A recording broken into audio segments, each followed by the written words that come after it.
Chaos erupts as Flight 412 lands at JFK. Marcus Grant, a black billionaire, stands handcuffed in the aisle, blood dripping from his split lip, while Lena clutches their sobbing 7-year-old, Amara, in economy. Flight attendant Patricia Cole smirks, victorious, believing she's ousted frauds from first class. Passengers mutter, stunned yet helpless. It began as a simple boarding, but spiraled into racial profiling's ugly grip. The twist? Marcus owns Sky-High Airlines. This isn't the end. It's the start of a reckoning that'll echo for decades. What unleashed this storm? Before we dive in, tell us where you're watching from. If you stand for justice, hit like, subscribe, and join us for more epic tales of truth prevailing. The afternoon sun blazes over Los Angeles International Airport as Marcus Grant, Lena, and their 7-year-old daughter Amara weave through the bustling terminal toward Gate 47. Marcus, a towering figure with broad shoulders, wears a faded gray hoodie and dark jeans, his usual tailored suit swapped for something low-key. Lena, radiant despite the chaos around her, sports a butter-yellow sundress that flows with every step, her braided hair pulled into a loose bun. Amara skips beside them, her ladybug-shaped backpack bouncing, stuffed with crayons and a battered stuffed turtle she calls Mr. Snaps. They're bound for New York on Sky-High Airlines Flight 412, a rare escape from Marcus's relentless schedule as the airline's elusive owner. To dodge the spotlight, he booked the tickets under his assistant's name, a trick he's used before to keep his family's life private. Today, they're just another trio craving a weekend of Central Park picnics and Broadway lights. The first-class cabin of the Boeing 737 gleams as they step aboard, a cocoon of privilege wrapped in plush leather and muted gold tones. A silver-haired executive in a pinstripe suit sips scotch 2 rows ahead, his Rolex glinting under the overhead lights. Across the aisle, a woman with oversized sunglasses and a designer scarf, maybe a faded starlet, flips through a glossy magazine, her nails painted a violent shade of crimson. The air hums with quiet wealth, a world Marcus knows well but rarely flaunts. He guides Lena and Amara to their seats, 3A through C, his movements smooth and practiced. Lena settles Amara into the window seat, tucking the little girl's backpack under her feet, while Marcus hoists their single carry-on, a scuffed black duffel, into the overhead bin. Amara presses her nose to the glass, giggling at the tarmac, workers scurrying below like ants. "Look, Daddy, they're so tiny," she chirps, her voice a bright spark in the cabin's sterile hush. Marcus cracks a faint smile, the kind that softens his sharp jawline and ruffles her hair. "They're working hard just like us," he says, easing into his seat beside Lena. Lena adjusts her dress, smoothing the fabric over her knees, and leans toward Marcus. "Think we'll actually get peace this time?" she asks, her tone teasing but laced with a thread of hope. He shrugs, his dark eyes scanning the cabin. "We'll see. Long as the coffee's decent, I'm good." His voice carries a gravelly warmth, a shield against the world he's built from nothing. The other passengers offer fleeting glances, some with polite nods, others with the blank stares of the self-absorbed. It's a moment of calm, a snapshot of a family stealing normalcy from a life of power. But that calm shatters when Patricia Cole steps into view. Patricia, 42, with a face carved from years of forced smiles, strides down the aisle, her navy uniform crisp as a blade. Her blonde hair sits in a tight bun, not a strand out of place, but her pale blue eyes glint with something sour. She's been with Sky-High for 15 years, a gatekeeper of its first-class sanctum, and she prides herself on spotting trouble before it festers. Today, her radar pings hard as she locks onto the Grants. Marcus's hoodie, Lena's casual, elegance Amara's backpack. They clash with her mental checklist of who belongs here. Too black, too comfortable, too unlike the stiff suits and Botoxed faces she's used to serving. She pauses mid-step, her lips pressing into a thin, judgmental line, and adjusts her badge as if it's a crown. "Here we go," she mutters under, her breath barely audible, then turns to a junior attendant trailing behind her, a lanky kid named Ethan with acne dotting his cheeks. "Watch this," she says, her voice low and smug, like she's about to teach a lesson. Ethan blinks, unsure, but nods as Patricia pivots toward the Grant's row. Her heels click against the carpeted floor, a staccato warning shot. She stops, beside Marcus, her posture rigid, and clears her throat with theatrical precision. "Excuse me," she says, her tone sharp enough to slice through the cabin's hum. Marcus looks up, his expression neutral, one eyebrow lifting slightly. "Yes," he replies, his deep voice steady. Patricia forces a smile, but it's a brittle thing, cracking at the edges, her eyes betraying the contempt bubbling beneath. "May I see your boarding passes?" she asks, extending a manicured hand. The request drips with authority, but there's an edge to it, a challenge masquerading as routine. Lena shifts in her seat, her fingers tightening around Amara's tiny hand, but she stays silent, watching. Amara, oblivious, doodles on a napkin with a purple crayon, humming a tune from her favorite cartoon. Marcus doesn't flinch. He reaches into the pocket of his hoodie, pulls out 3 boarding passes, crisp and creased from travel, and hands them over with a polite nod. "Of course," he says, his calmness a wall Patricia can't crack. She snatches the passes, her fingers brushing his with a flicker of disdain, and studies them like a detective hunting for forgery. The names printed in bold black ink read, Marcus Grant, Lena Grant, Amara Grant, seats 3A, B, and C first class, confirmed. Everything checks out, but Patricia's gut churns. These 3 don't fit her picture of wealth, not the way the scotch-sipping exec or the scarf lady do. Her brows knit together, her lips pursing tighter as she flips the passes over, then back, searching for a flaw that isn't there. "First class," she says aloud, her voice faltering just enough to reveal her disbelief, as if the words taste wrong in her mouth. Marcus nods again, his patience unshaken. "Yes, these are our seats," he says, his tone even, measured, a quiet anchor in the storm brewing around them. Lena catches the flicker of irritation in his eyes, a spark he hides well, but one she knows from years of navigating spaces that question their presence. Patricia hesitates, her discomfort thickening the air like humidity before a downpour. She clutches the passes, her knuckles whitening, and forces another smile, this one more grimace than grin. "I need to verify something with the gate agent," she says curtly, her words clipped and final. "Please remain seated." Without waiting for a reply, she spins on her heel and marches off, her steps quicker now, tension radiating from her stiff shoulders. Ethan trails after her, casting a nervous glance back at the Grants. Lena leans closer to Marcus, her voice a soft hiss. "What's her problem?" she asks, her brown eyes narrowing as she tracks Patricia's retreat. Marcus exhales through his nose, a slow release of the pressure building inside him. "Same old story," he mutters, resting his hands on his knees. "She'll figure it out." His calm masks the storm he's weathered too many times, the assumptions that cling to his skin like damp clothes. Amara looks up from her doodle, a lopsided flower in purple ink, and tilts her head. "Is the lady mad, Mommy?" she asks her, voice small but curious. Lena forces a smile, brushing a curl from Amara's forehead. "No, sweetie, she's just confused," she says, though the lie sits heavy on her tongue. Marcus squeezes Lena's arm, a silent reassurance, but there's a tightness around his mouth now, a crack in his armor.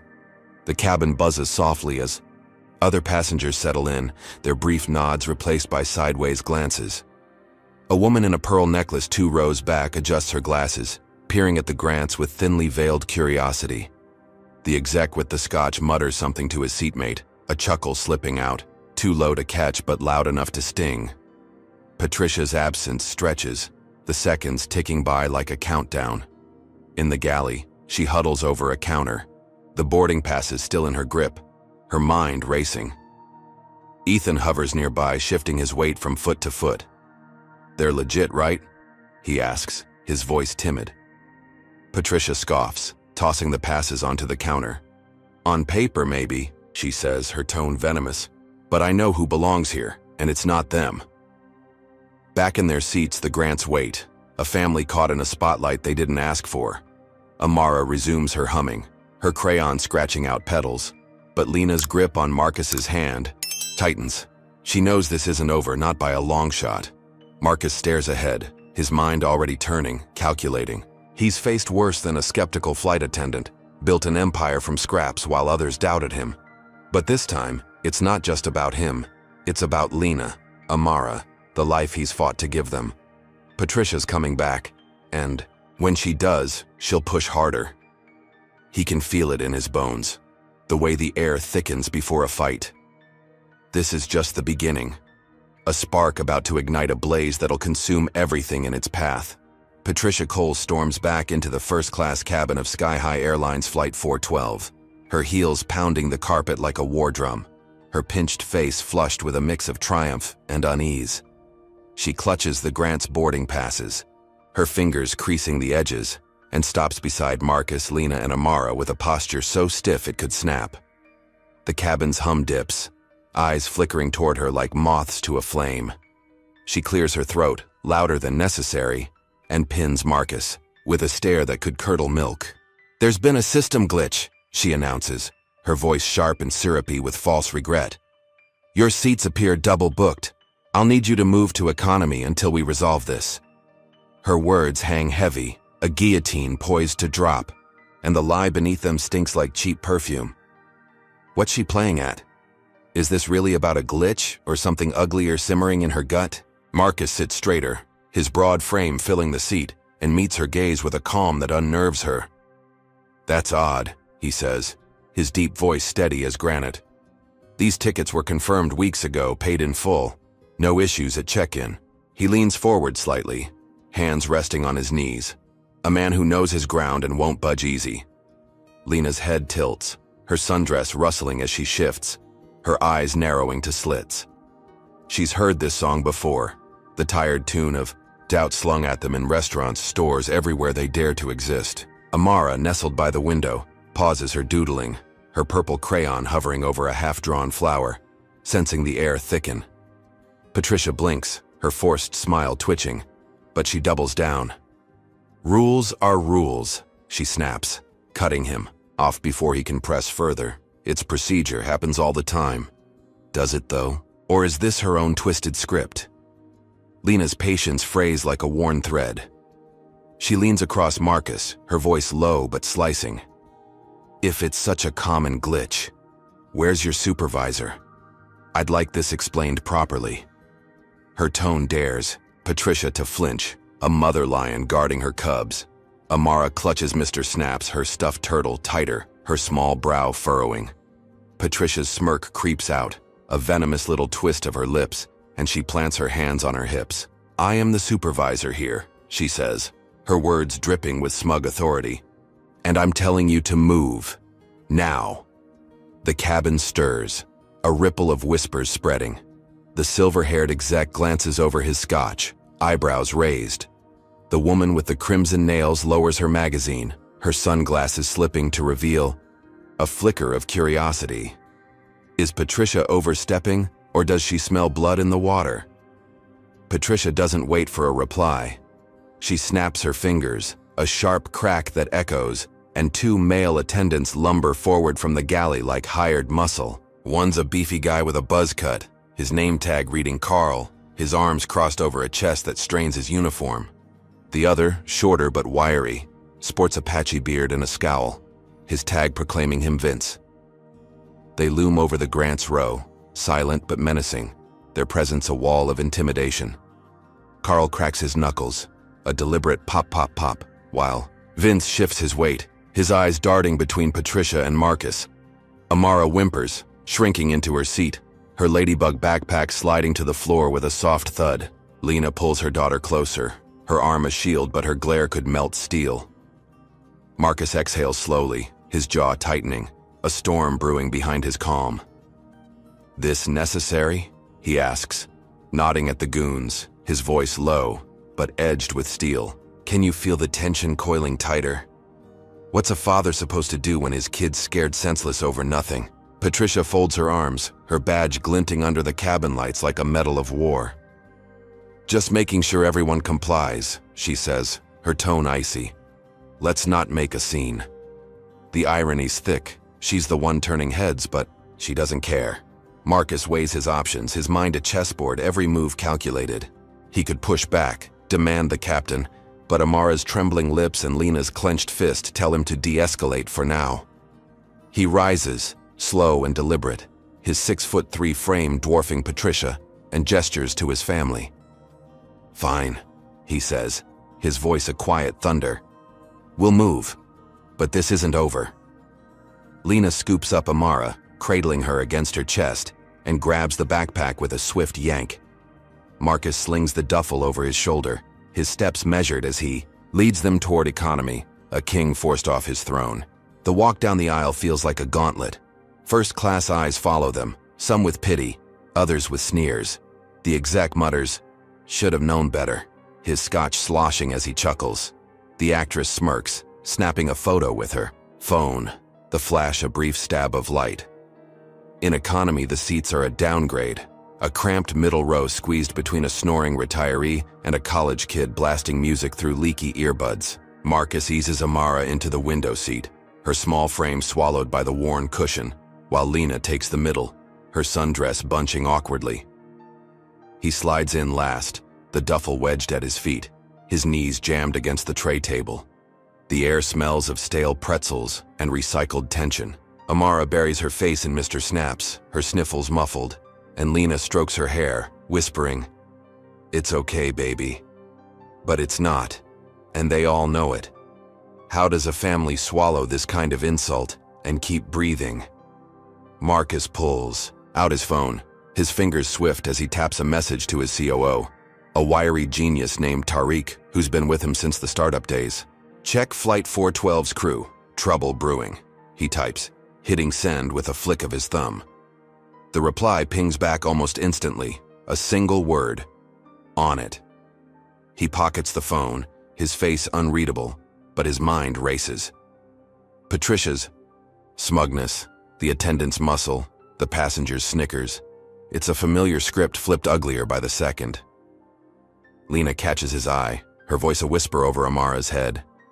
"She's got no idea who she's messing with, does she?" Marcus shakes his head, a ghost of a smirk tugging at his lips. "Not yet," he says, his words a promise wrapped in shadow. Back in first class, Patricia adjusts her bun, her chest puffed with victory.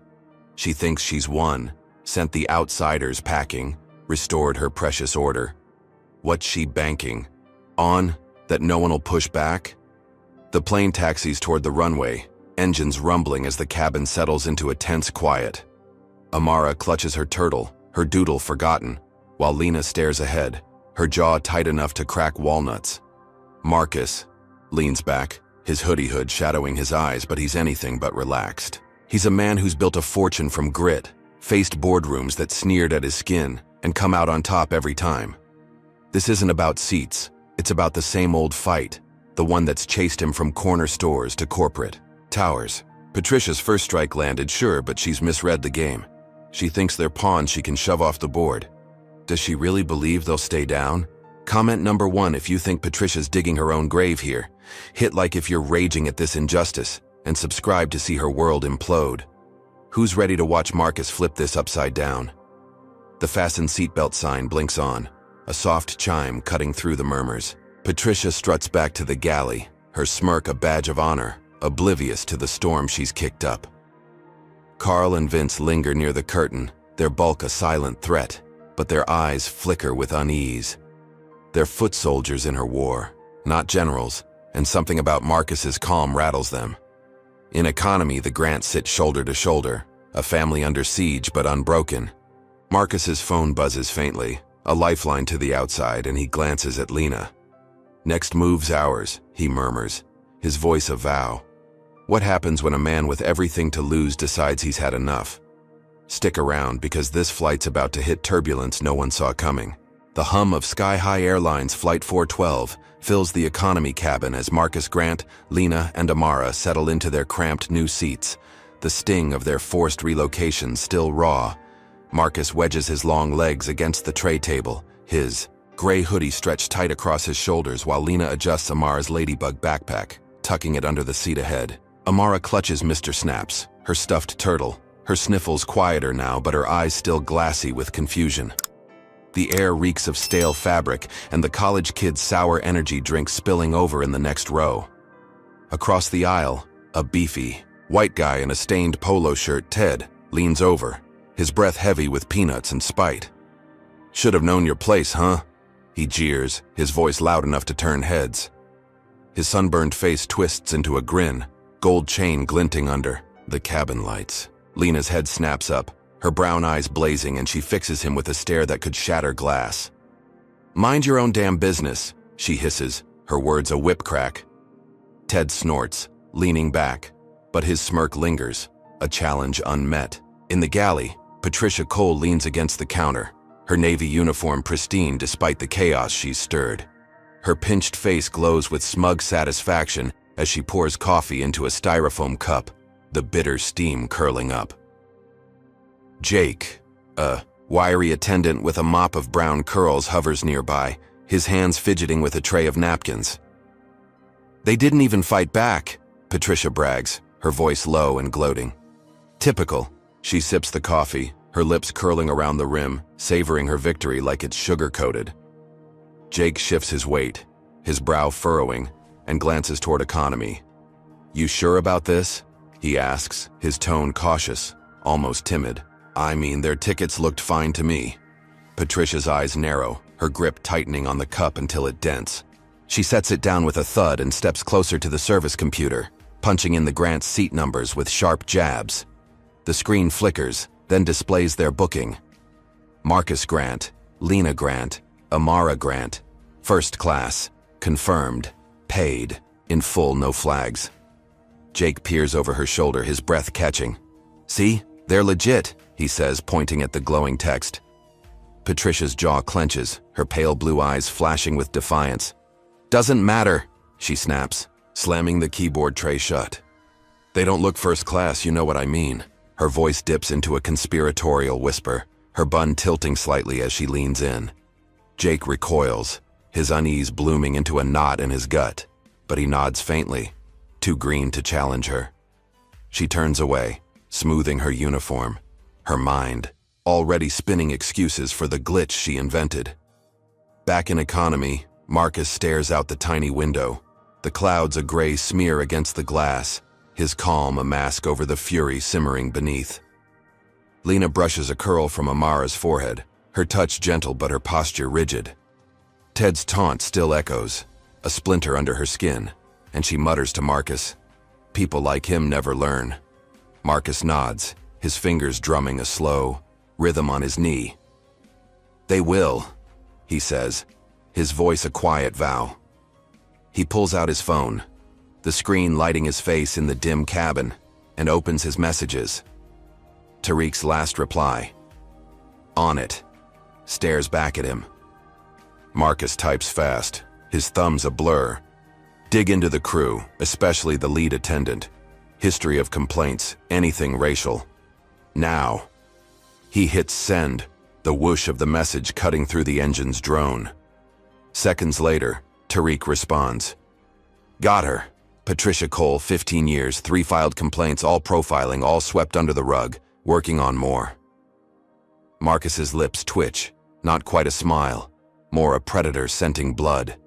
He dials a number, his movements swift but deliberate, and presses the phone to his ear. Derek, he says when the line picks up, his voice low, commanding. Derek Vance, Sky High's VP of Operations, a lanky white guy with a knack for damage. Control, answers with a crisp, Marcus, what's up? Marcus doesn't waste breath. Flight 412, your lead attendant, Patricia Cole, just kicked my family out of first class for no reason. Fix it. Now. Derek's silence crackles. Then Jesus, Marcus, I'll handle it. Gimme 10 minutes. The plane cruises at 35,000 feet, the cabin lights dimming as lunch trays rattle out. Amara nibbles a cracker, her appetite gone, while Lena watches Marcus, her eyes searching his stoic face. What's the play? She whispers, leaning close. Waiting on Derek, he murmurs back, pocketing his phone. She's about to learn who she's screwed with. In the galley, Patricia chats with Carl, the buzz-cut attendant, about her takedown, her laughter a brittle cackle. Jake, still uneasy, slips away to the service cart, his hands shaky as he stacks juice cups. The intercom chimes, cutting through her gloat, and the captain's voice booms, calm but firm. "Ladies and gentlemen, a brief announcement. Mr. Grant and family, please return to your first-class seats immediately. We apologize for the inconvenience." The cabin erupts, a wave of gasps and murmurs crashing through. The exec with the scotch claps slowly, his Rolex clinking, while the actress lowers her sunglasses, jaw dropping. Economy passengers crane their necks, Ted's face twisting into a scowl as he mutters, "What the hell?" Patricia freezes, the coffee cup slipping from her hand to splatter across the galley floor, brown liquid pooling at her feet. Her smirk vanishes, replaced by a slack-jawed gape, her pale skin flushing red. "No way," she breathes, her voice a ragged whisper. Jake stares at her, wide-eyed, then bolts to clean the spill, leaving her rooted. Carl and Vince exchange glances, their bravado crumbling. Marcus rises in economy, his frame unfolding with quiet power, and gestures to Lena and Amara. "Let's go," he says, his tone even but laced with steel. Lena scoops up Amara, who clutches Mr. Snaps tighter, her small face brightening at the shift. They stride back to first class, heads high, the duffel swinging from Marcus's shoulder like a war trophy. Passengers cheer, a ragged chorus of "about time" and "good for them" rippling through the rows. The exec nods at Marcus, a rare flicker of respect, while the actress snaps another photo, this one captioned "Justice" on her X-post. Patricia staggers to the galley curtain, peering out as the Grants reclaim their seats.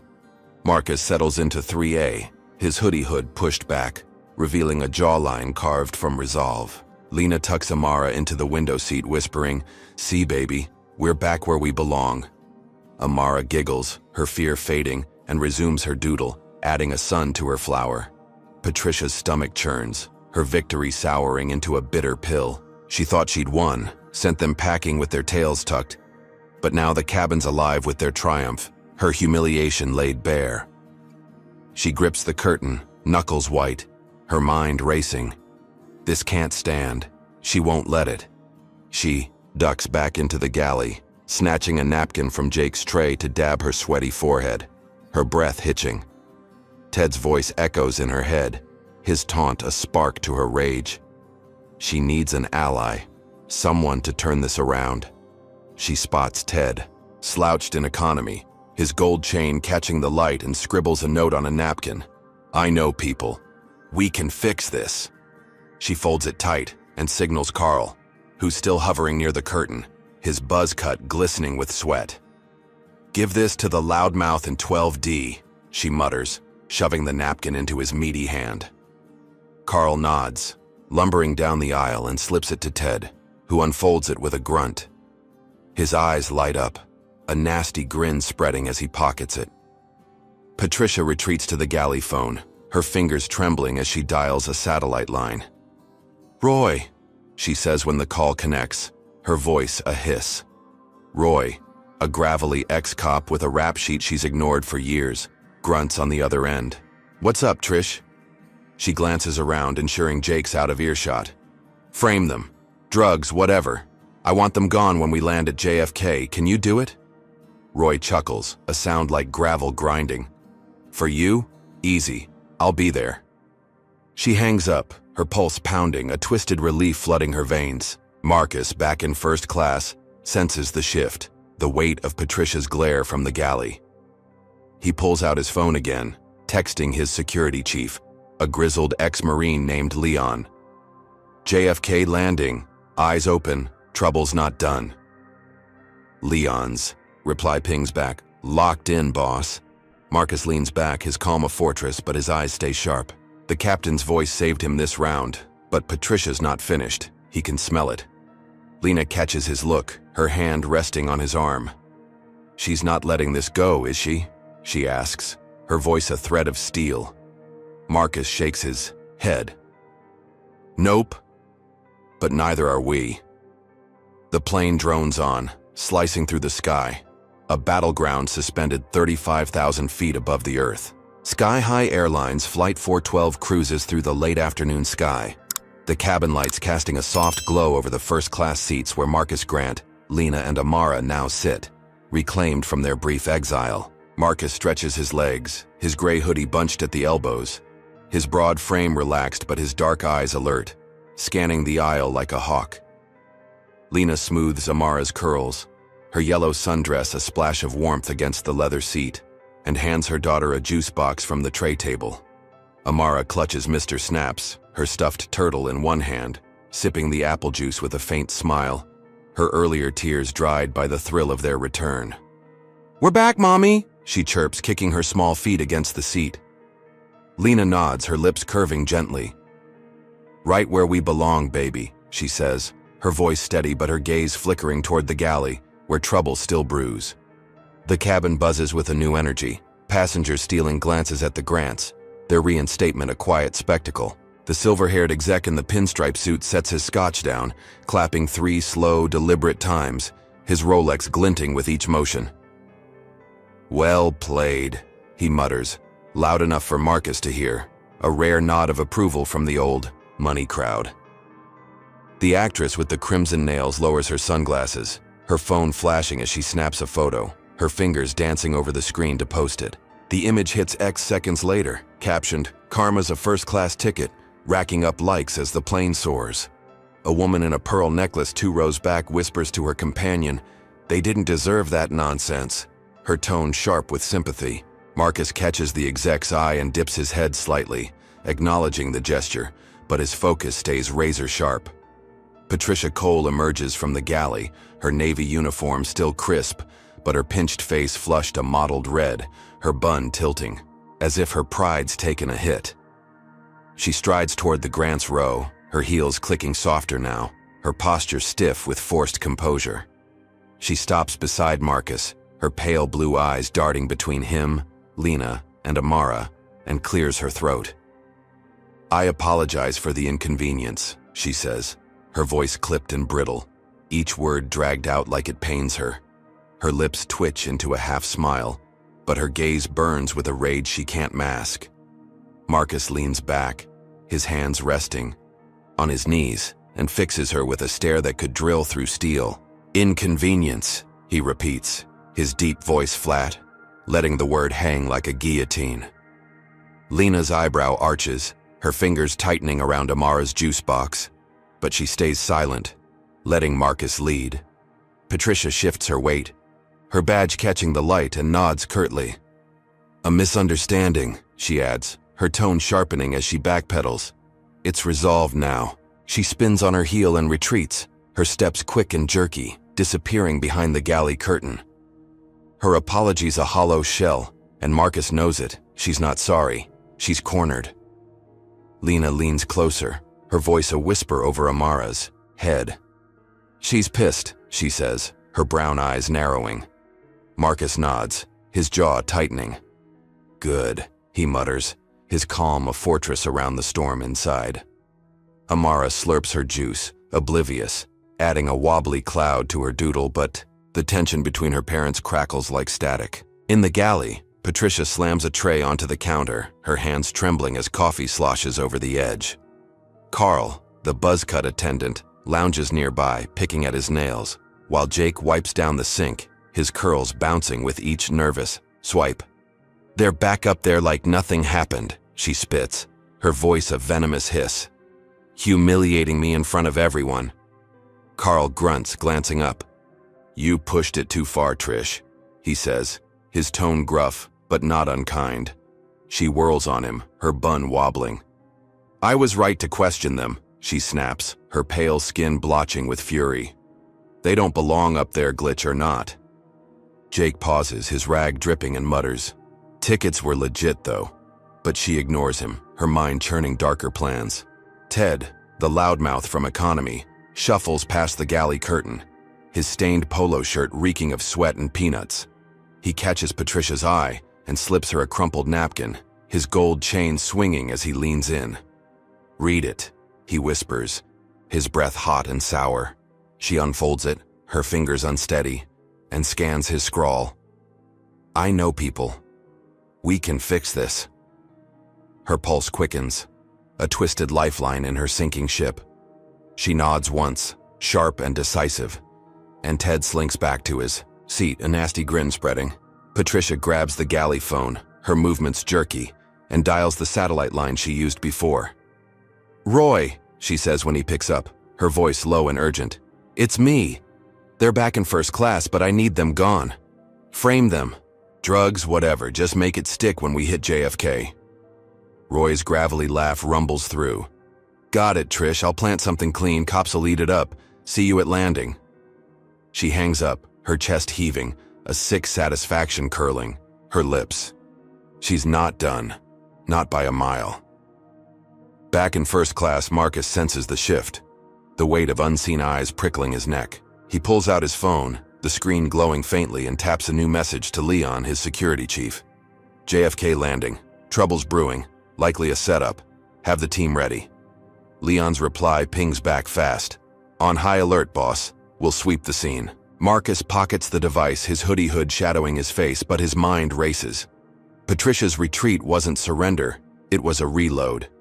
He glances at Lena, who's watching Amara doodle a lopsided plane, and murmurs, "She's planning something." Lena's hand pauses mid-stroke on Amara's hair, her voice a thread of steel. "Let her try," she says, her eyes meeting his, a shared resolve burning bright. The plane begins its descent, the engines whining as the fasten seatbelt sign blinks on. Passengers shift, stowing trays and buckling in, the cabin alive with the rustle of anticipation. In economy, Ted slouches, his gold chain tangled in his collar, his mind buzzing with the chaos he's helped ignite. The actress in first class posts another update. "Landing soon, drama's not over," her followers eating it up. The exec sips his last drop of scotch, oblivious to the storm about to break. Patricia emerges from the galley, her face a mask of calm, and takes her jump seat, her hands clasped tight to hide their tremble. She thinks she's got the upper hand, Roy's her ace in the hole, and the Grants won't see it coming. Flight 412 touches down at JFK, the wheels screeching against the tarmac, a jolt rippling through the fuselage. The cabin lights brighten, passengers unbuckling with groans and stretches, eager to escape. Marcus, Lena, and Amara stay seated a beat longer, gathering their things with deliberate care. Marcus slings the duffel over his shoulder, its weight familiar, while Lena lifts Amara, who clutches her turtle and doodle pad, her small face bright with the promise of New York. They step into the aisle, a family unbroken despite the bruises of the flight, and head for the jetway. Patricia watches from her perch, her smirk creeping back, a predator scenting prey. She nods faintly to herself as they pass, her plan ticking like a bomb. At the gate, Roy waits, a hulking figure in a faded leather jacket, his gray hair buzzed, short, his eyes shadowed by a lifetime of dirty deeds. He blends into the crowd, a ghost among the travelers, and tracks the Grants as they emerge. Marcus strides ahead, his hoodie hood up, Lena and Amara close behind, their steps steady but weary. Roy slips a hand into his pocket, palming a small baggie of white powder, its edges crinkling faintly. As Marcus reaches for the duffel to adjust it, Roy moves, swift and silent, brushing past with a practiced bump. His fingers slide the baggie into an outer pocket, the motion so smooth it's invisible to the untrained eye. He melts back into the throng, his job done, and dials a burner phone. "TSA now?" he growls to his contact, a crooked agent on the take, and hangs up, vanishing into the terminal's chaos. Marcus adjusts the duffel, oblivious to the plant, and guides his family toward baggage claim, his senses tingling but no proof in hand. Lena squeezes Amara's hand, her sundress swaying with each step, her instincts screaming danger but her focus on keeping her daughter calm. The terminal buzzes, a hive of noise and motion, but a shadow looms. Roy's trap set, Patricia's, revenge primed to strike. The Grants think they've won, reclaimed their place with a captain's word, but the ground beneath them is about to crack wide open.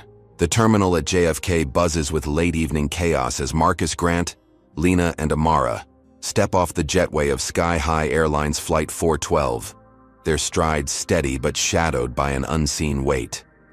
Marcus adjusts the scuffed black duffel on, his shoulder, his gray hoodie hood pulled low, his sharp jaw set tight beneath it.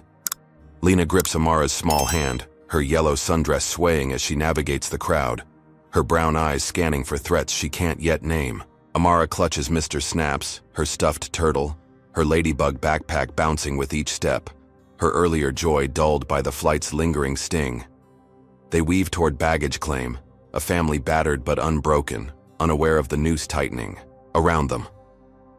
Roy, the ex-cop with a leather jacket and a predator's grin, watches from the fringes, his gray buzz cut blending into the sea of travelers. His baggie of white powder sits snug in Marcus's duffel, a silent bomb ticking down.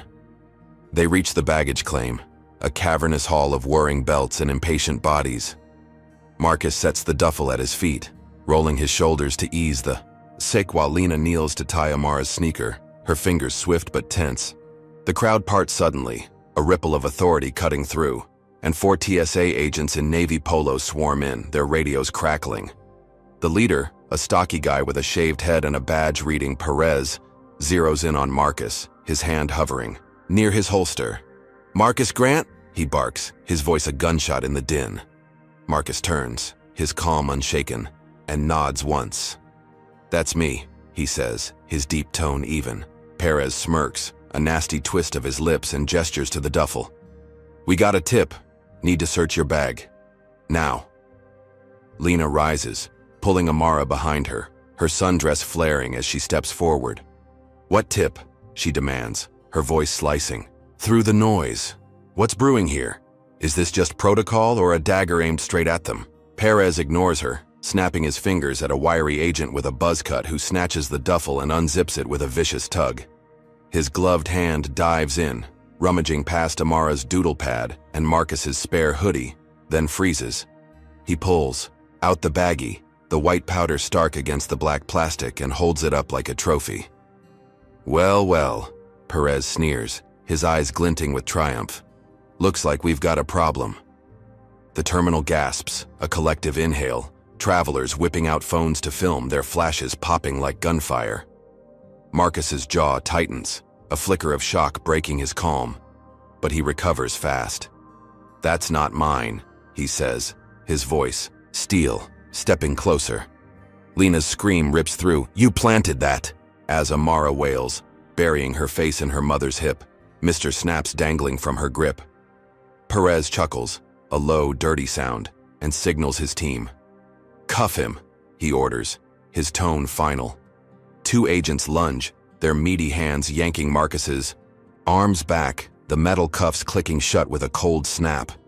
He resists just enough to stumble, his hoodie sleeve tearing as a fist grazes his lip, splitting it open. Blood trickles down his chin, a red streak against his dark skin, and he staggers, his knees hitting the tile. Lena lunges forward, her hands clawing at Perez's arm, but a 3rd agent shoves her back, her sundress tangling as she catches Amara before they both fall. "Get off him!" she yells, her voice raw, tears streaking her face. Amara's sobs echo, a high-pitched keening that pierces the terminal's roar. Perez looms over Marcus, his smirk widening. "Tell it to the judge," he snaps, nodding to his team. They haul Marcus up, his blood dripping onto the floor, and drag him toward a security door, his boots scuffing the tiles. Can you feel the injustice boiling over? How does a man stay strong when the system's rigged to break him? At the gate, Patricia Cole lingers, her navy uniform a stark silhouette against the jetway's mouth, her pinched face glowing with a smugness she can't hide. She watches the scene unfold, her arms crossed, her bun pristine despite the flight's chaos. The passengers streaming past gasp and mutter, their outrage a low hum. But she drinks it in, her pale blue eyes glinting with victory.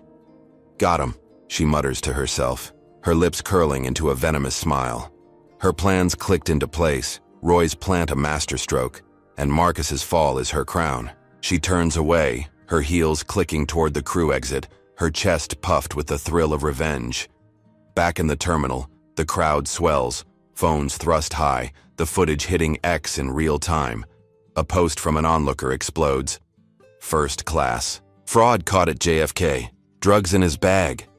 It racks up retweets, the hashtag #SkyHighBus trending within minutes. Ted, slouched near baggage claim, his gold chain tangled in his stained polo, grins as he taps his phone, fueling the fire.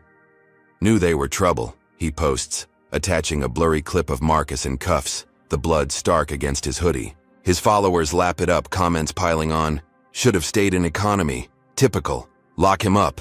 Lena, trembling, pulls out her phone, her fingers shaking as she dials their lawyer, a sharp-tongued woman named Carla Reyes.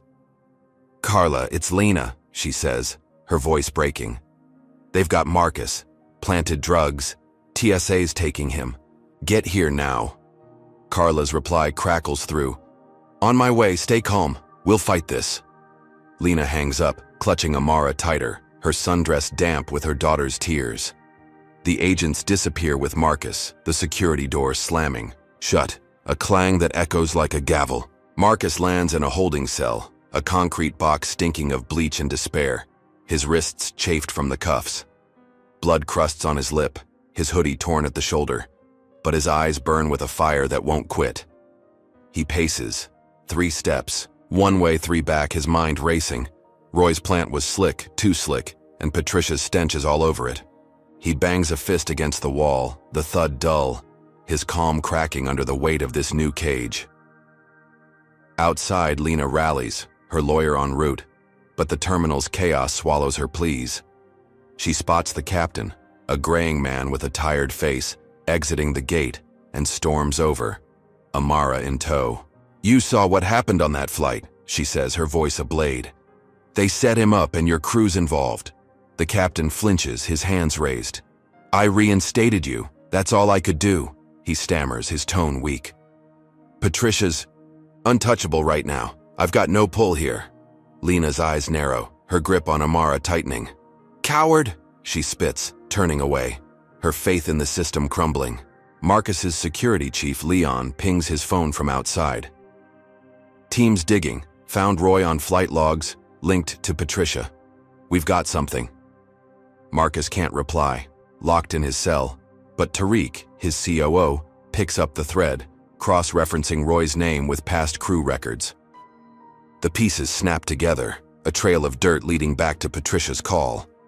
Lena gets the update, her phone buzzing as she huddles with Amara near a bench, the terminal's noise a relentless drone. She whispers to her daughter, "Daddy's coming back, I promise." But her voice wavers, the trap's jaws too tight. Patricia, now at the crew lounge, smirks at her phone, Ted's post glowing on the screen. She thinks she's untouchable, the Grant's crushed under her heel, but the captain's fear, Leon's lead, and Lena's fire hint at cracks she can't see. Hey folks, this is getting wild. Comment number 1 if you think Patricia's gone too far with this setup. Smash that like button if you're rooting for Marcus to break free, and subscribe to catch every twist as this fight explodes. Should Lena trust the system to save him, or is she right to call the captain out? How does a family hold on when the world's cheering their fall? Stick with us, because the next move's gonna flip this whole game on its head. The glass doors of Sky High Airline's headquarters in downtown Manhattan slide open as Lena Grant storms through, her yellow sundress streaked with Amara's tears, her braided bun fraying from the chaos of JFK. Amara clings to her hand, "Mister," snaps dangling from her small fist, her ladybug backpack slung over one shoulder, her eyes red but dry now, a 7-year-old hardened by the night's ordeal. Beside them strides Carla Reyes, their lawyer, a wiry woman in a slate gray suit, her heels clicking like gunfire on the marble floor, her sharp jaw set with purpose. Lena's face is a mask of fury, her brown eyes blazing as she clutches a tablet. Loaded with evidence, call logs linking Patricia Cole to Roy, the ex-cop who planted the drugs. They barrel toward the executive suite, security guards parting like water before a blade, their radios crackling but their hands still. Lena's not here to ask. She's here to demand. They burst into the office of Harold Vance, Sky High's CEO, a lanky white man with thinning hair and a perpetual squint, hunched over a desk cluttered with papers and a lukewarm coffee mug.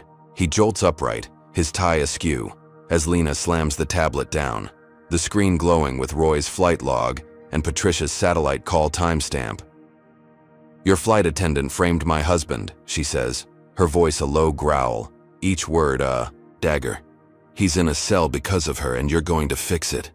Harold's eyes dart to Carla, then back to Lena, his Adam's apple bobbing as he swallows hard. Mrs. Grant, let's take a breath here, he stammers, his hands fluttering like trapped birds. Carla steps forward, her tone ice cold. No breathing room, Harold. We've got proof. Suspend her, investigate, or we sue you into the ground. Amara stands silent, her small frame rigid, watching the adults wage war. Harold wipes sweat from his brow, his squint deepening as he scans the tablet, the evidence undeniable. Okay, he mutters, grabbing his phone with shaky fingers. He dials HR, his voice tight. Patricia Cole, lead attendant, flight 412, suspend her now pending investigation, move fast. He hangs up, slumping back, his face pale. She's off the roster, effective immediately, he says, meeting Lena's glare. We'll look into this, I promise. Lena's lips press thin, her trust in promises long gone, but she nods once, sharp and final. Carla jots notes on her legal pad, her pen scratching like a countdown. Lena scoops Amara into her arms, the girl's weight a grounding force, and turns to leave, her sundress swishing with each fierce step. Harold stares after them, his PR nightmare blooming into a full-blown crisis. At the precinct, Marcus Grant sits in a holding cell, his torn hoodie sleeve dangling, blood crusted on his split lip, his wrists raw from the cuffs now removed. He's out on bail, thanks to Carla's quick work, a cool $50,000, lighter but unbowed. He steps into the night, his broad frame battered but his eyes blazing with a fire that could torch steel. Lena waits outside, Amara asleep in her arms, her face softening as Marcus pulls them both close, his hoodie damp with precinct grime. We're suing, he says, his deep voice a vow, his breath warm against her ear. Sky high, Patricia. The whole damn system. Lena nods, her resolve mirroring his, and they climb into a waiting car, the city lights streaking past as they head home to regroup. Morning breaks, and news hits like a thunderclap. Sky high owner framed by own staff, screams across screens, X-posts exploding with outrage, clips of Marcus in cuffs, blood dripping, go viral, hashtags like Touch of Justice for Grant trending as protests flare outside JFK's terminal, signs bob in the crowd, end racial profiling, and Sky high's a lie, painted in bold red strokes, voices chanting Marcus's name. Lena watches from their Brooklyn brownstone, Amara coloring at her feet, the TV flickering with footage of the swelling unrest. Marcus paces, phone in hand, coordinating with Tariq and Leon, his team digging deeper into Patricia's dirt. She's done, he mutters, his jaw tight, but the fight's far from over. Patricia, on forced leave, holes up in a Queen's dive bar, the air thick with cigarette smoke and regret. She slams a shot of whiskey, her navy uniform swapped for a wrinkled blouse, her bun unraveling into a blonde mess. Roy slouches beside her, his leather jacket creaking, nursing a beer, while Ted sprawls across the booth, his gold chain glinting in the dim light. He's not winning this. Patricia spits, her voice slurred but venomous, her pale blue eyes wild. Suspended or not, I'll bury him. Roy grunts, wiping foam from his lip. Cops bought the plant, Trish. He's toast. Ted leans in, his peanut breath sour, and grins. Let's smear him harder. Fake docs, say his money's all drug cash. I've got bots ready. Patricia's lips curl, a twisted spark igniting. Do it, she says, slamming her glass down, the crack echoing in the bar's din. Hours later, X lights up with a flood of posts, doctored PDFs claiming Marcus Grant's billions came from a cocaine empire, not Sky High. Billionaire or kingpin, one tweet reads, racking up retweets as bots amplify the lie. Ted's fingerprints are all over it, his account a cesspool of glee. Told you he's a fraud. The smear hits hard, Sky High's stock dipping 5 points by noon, a tremor shaking Marcus's empire. Investors whisper, analysts speculate, and the protests outside, JFK grow louder, some voices wavering, unsure who to believe. Marcus watches the chaos from his study, his torn hoodie swapped for a black sweatshirt, his split lips scabbing over. He dials Derek, the VP, his voice a low rumble. Your attendant's burning us down, and you're letting it happen. Derek's reply crackles, panicked. We're investigating, Marcus. I swear, just give us time. Marcus hangs up, his fist clenching. Time's a luxury he won't spare. Lena joins him, her sundress traded for jeans and a sweater, Amara napping upstairs. They're hitting us where it hurts, she says, her voice steady, but her eyes dark, with worry. Marcus nods, pulling up the fake docs on his laptop, the forgery sloppy but effective. They're desperate, he says, his fingers tracing the screen. Means we're close. Tariq pings him, a message flashing. Roy's got priors, linked to Patricia's past flights. Cops are circling. Leon follows. Protests spooking the board. They're cracking. Marcus's lips twitch, a ghost of a smirk, the counterstrike gaining ground. But Patricia's not done. Her barroom plot a live wire, and Roy's calm a mask for the storm he's ready to unleash. In the dive bar, Patricia downs another shot, her hands trembling as Ted scrolls his phone, bots churning out lies like a factory. Roy cracks his knuckles, his gray buzz cut catching the neon glow, and mutters, "If this don't stick, we go harder." Patricia slams the table, her glass wobbling. "It'll stick," she snarls, her voice a jagged edge. "He's not walking away from this." Her suspension's a slap, not a defeat, and she's got nothing left to lose. The whiskey burns, her throat, fueling her rage while Ted's bots flood the internet, a digital tidal wave aimed at Marcus's heart. Outside, the protests roar, a city teetering on the edge, and Sky High's stock ticker flashes red, each dip a wound to Marcus's legacy.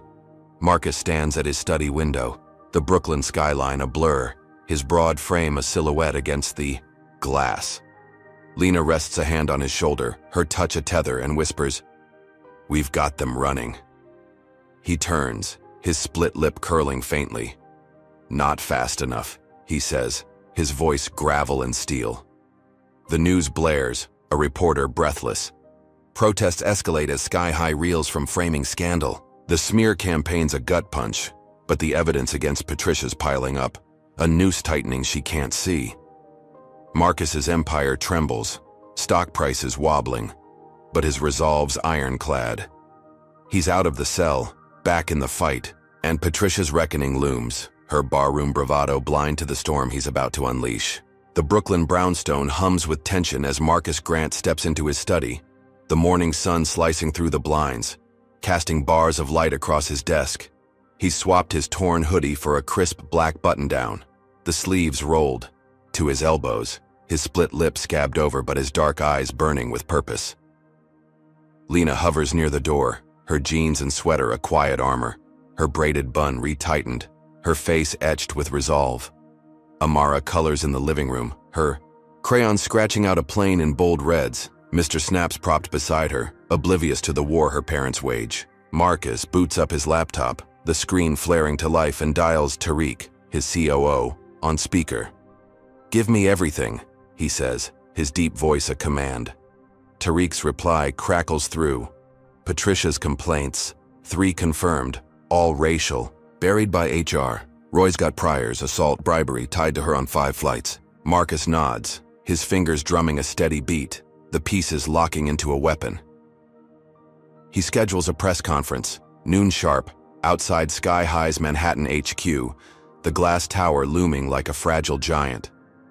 By 11, reporters swarm the steps, cameras flashing, mics thrusting forward, the air thick with anticipation.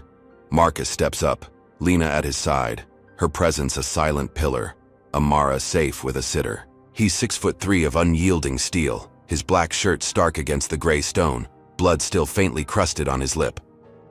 "Patricia Cole framed me," he says, his voice booming, steady as a drum. "She's got a history, racial profiling, covered up by Sky High. Roy, her accomplice, planted drugs, ex-cop with a rap sheet. Here's the proof." He holds up a tablet, call logs and records glowing, then hands it to a reporter, a wiry woman with glasses who gasps as she scrolls. The crowd erupts, questions, flying, cameras whirring, X lighting up with Thirisham Sky High exposed trending in minutes. Sky High's board scrambles, a frantic call convened in their sleek conference room. Harold Vance at the head, his squint deeper, his tie a noose around his neck. The stock's down 8 points, a freefall sparked by Marcus's words, investors bailing like rats from a sinking ship. "Fire her!" a board member snaps, a balding man with a red face, slamming his fist on the table. "She's killing us." Harold nods, his hands trembling as he signs the termination order. Patricia's 15 years torched in a heartbeat.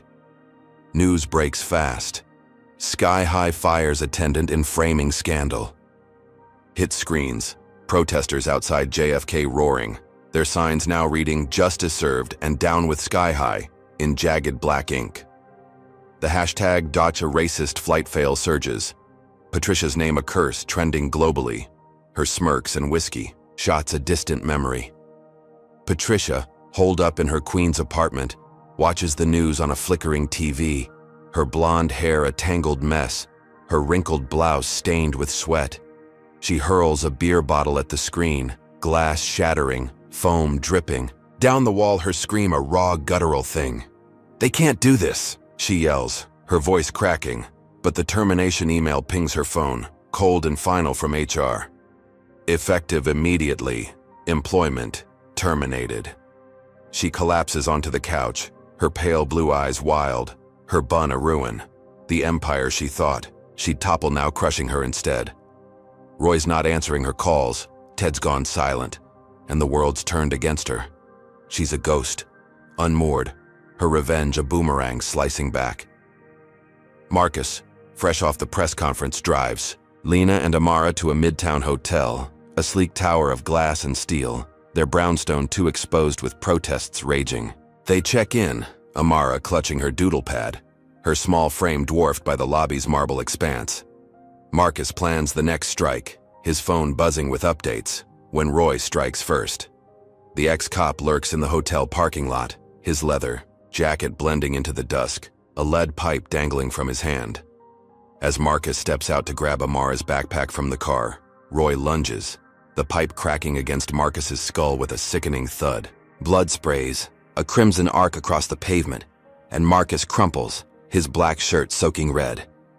Amara screams from the lobby doors, her doodle pad tumbling, crayons scattering like shrapnel. Lena bolts out, her sweater snagging on the frame, and tackles Roy, her fists pounding his chest, her rage a feral thing. "Get off him!" she roars, her voice tearing through the night, driving Roy back as he stumbles, pipe clattering away. Marcus groans, blood pooling beneath him, his vision blurring but his will ironclad. Lena drags him to his feet, her arms trembling, her jeans stained with his blood, and shoves him toward the lobby as hotel security swarms. Roy bolts, vanishing, into the shadows, his gray buzz cut a fleeting ghost. Amara sobs, clinging to Lena's leg, Mr. Snaps abandoned on the concrete. Ted, parked nearby in a beat-up sedan, films it all, his gold chain glinting as he grins, uploading the clip to "Thug gets what he deserves." The video explodes 10,000 views in an hour, twisting the narrative again, Marcus's triumph smeared with blood and lies. Protesters waver, some cheering Roy's attack, others doubling down, the city a tinderbox ready to ignite. Lena gets Marcus to their suite, his head bandaged by a hotel medic, his black shirt swapped for a towel, blood crusted on his neck. He sits, battered but breathing, his split lip curling into a grimace as Lena paces, her sweater torn, her eyes dark with fury. "They won't stop," she says, her voice a low burn. Marcus nods, wincing as he shifts and dials Harold from a burner phone, his tone steel despite the pain. "Your ex-attendant's goon just tried to kill me," he growls, blood flecking. His teeth. "Settle this or I burn Sky-high down." Harold's voice trembles through. "Marcus, please, we fired her, we'll pay, just don't sue." Marcus slams the phone down, his fist shaking, and looks at Lena. "No deal," he says, his deep voice a vow. "They bleed for this." Tariq pings him. Roy's on CCTV, hotel's got it, cops are looped in. Leon follows. Board's panicking, stocks tanking, they're begging for mercy. Marcus's empire strikes back. His press conference. A sledgehammer. Patricia's firing a body blow. But Roy's attack twists the knife deeper. Lena kneels beside him, her hand on his, her jeans still damp with his blood. "We're close," she whispers, her resolve a mirror to his. Amara creeps in, her small hands clutching a fresh doodle, a plane with a jagged red streak, her eyes wide but trusting. Marcus pulls her close, his arm aching, and mutters, "We're not done, baby girl." The hotel room hums, a fortress under siege, the city outside a battlefield. Patricia, in her apartment, scrolls X, Ted's video looping on her cracked phone, her laughter a jagged edge as she downs another beer. "He's finished," she slurs, her blouse a crumpled heap, her pale skin blotched with rage. Roy's attack was her lifeline, a brutal counterpunch, and Ted spins, tilting the scales. She thinks she's clawed back control. The Grant's victory a mirage, she's shattered. But the cops are circling, Tariq's evidence piling, and Marcus's refusal to settle looms like a storm cloud. Harold, back at HQ, stares at the stock ticker, down 12 points now, his squint a permanent crease, his coffee cold. He dials the board, his voice hoarse. "He won't take the money," he says, his tie choking him. "We're screwed." The Empire's striking back, but the war's far from won. Roy's pipe a bloody warning of worse to come. Marcus lies, back, his head throbbing, blood seeping through the bandage, but his eyes stay open, fixed on the ceiling. Lena sits beside him, her sweater sleeve torn, her hand gripping his, their daughter's doodle a fragile anchor. "They hit harder every time," she says, her voice a thread of steel. Marcus turns, his split lip twitching. "So do we," he replies, his deep tone unyielding. The TV flickers, news replaying his conference, protesters chanting his name, but Ted's video gnaws at the edges, a lie spreading like wildfire. The board's cracking, Patricia's raging, and Roy's lurking, the fight escalating beyond the skies into a brutal, bloody reckoning. Marcus Grant sits in a sterile Manhattan hotel room, his head bandaged from Roy's pipe attack, blood seeping through the gauze, staining his black button-down a dark crimson. His split lip throbs, his broad frame hunched over a laptop, but his dark eyes burn with a relentless fire. Lena paces nearby, her torn sweater swapped for a navy blouse, her jeans still faintly smudged with his blood, her braided bun tight as her resolve. Amara naps in the next room, her doodle pad abandoned, Mr. Snaps tucked under her arm, the chaos of the past days etching shadows on her small face.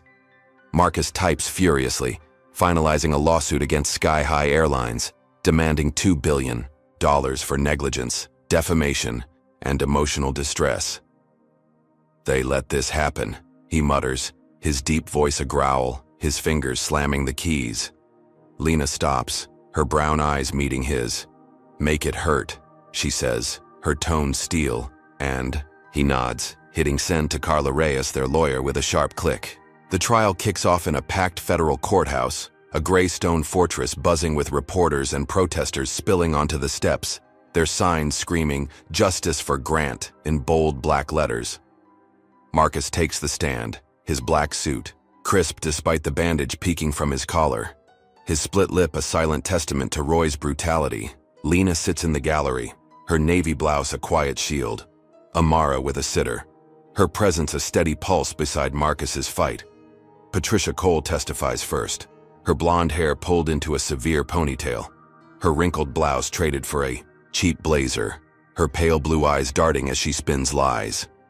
"He threatened me," she says, her voice quivering with fake fear, pointing at Marcus. "Said he'd ruin me if I didn't back off."